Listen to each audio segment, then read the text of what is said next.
పరిహారం కోసం మల్లన్న సాగర్, కొండపోచమ్మ సాగర్ బాధితులు ప్రభుత్వంపై ఒత్తిడి పెంచుతున్నారు. సిద్దిపేట జిల్లా డీసీసీ అధ్యక్షుడు గజ్వేల్ మాజీ ఎమ్మెల్యే నర్సారెడ్డితో కలిసి హైదరాబాద్ జలసౌధలో ఇరిగేషన్ శాఖ మంత్రి ఉత్తమ్ కుమార్ రెడ్డిని కలిశారు. రైతులు బాధితులకు మెరుగైన R&R ప్యాకేజ్ ఇవ్వాలని కోరారు. ఒంటరి మహిళలు, 18 ఏళ్లు నిండిన వారిని ఆదుకోవాలని కోరారు. గత బీఆర్ఎస్ సర్కార్ తమ భూములు బలవంతంగా తీసుకుని పరిహారం ఇవ్వలేదన్నారు బాధితులు. మంత్రి ఉత్తమ్ కుమార్ తో భేటీకి ముందు రాష్ట్ర ప్రభుత్వ సలహాదారు వేం నరేందర్ రెడ్డిని కలిశారు. త్వరలో సీఎం రేవంత్ రెడ్డిని కలుస్తామన్నారు మల్లన్న సాగర్, కొండపోచమ్మ సాగర్ బాధితులు.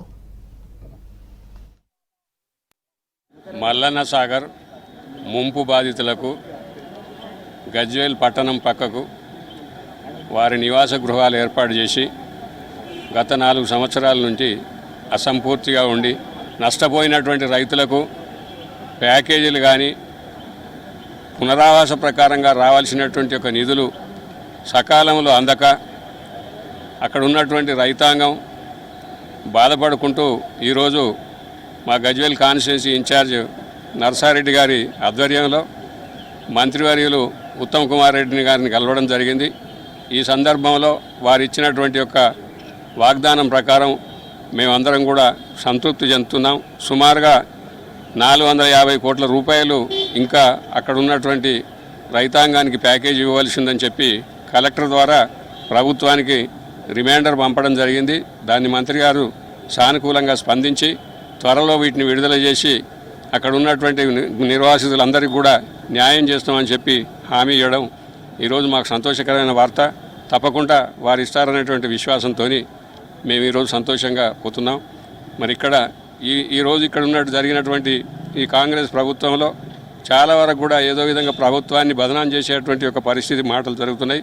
అది సత్యమైంది కాదు, అది అసత్యం అని ఈరోజు మాకు తెలిసింది. తప్పకుండా రైతాంగాన్ని ఆదుకునే ప్రభుత్వం ఇది కాంగ్రెస్ ప్రభుత్వం. తప్పకుండా రైతాంగాన్ని ఆదుకుంటుందనేటువంటి ఒక విశ్వాసం మాకు కలిగిందని చెప్పడానికి సంతోషపడుతున్నాం. మా ముఖ్యమంత్రి రేవంత్ రెడ్డి గారి దగ్గరికి పోయినవి, అక్కడి నుంచి మన గవర్నమెంట్ అడ్వైజర్ వేం నరేందర్ రెడ్డి దగ్గరికి పోతే కన్సర్న్ మినిస్టర్ని కూడా కలవమంటే ఇక్కడ ఉత్తమన్న దగ్గరికి వచ్చినవి. మా ఇబ్బంది ఏంటంటే మన కాంగ్రెస్ ప్రభుత్వం వచ్చి సంవత్సర కాలం అవుతుంది. మరి అక్కడ ఉన్న మల్లన్న సాగర్ కానీ కొండపోచమ్మ నిర్వాసులు అందరికి కూడా వాళ్ళు అనుకున్నంత వచ్చే ప్యాకేజీలు కానీ కొందరికైతే ఇండ్ల ప్లాట్లు కూడా రాలే. అవన్నీ రావాలంటే గవర్నమెంట్ నుంచి 444 కోట్లు ఇవ్వాలని మా సిద్దిపేట కలెక్టర్ గవర్నమెంట్కు లెటర్ రాశారు.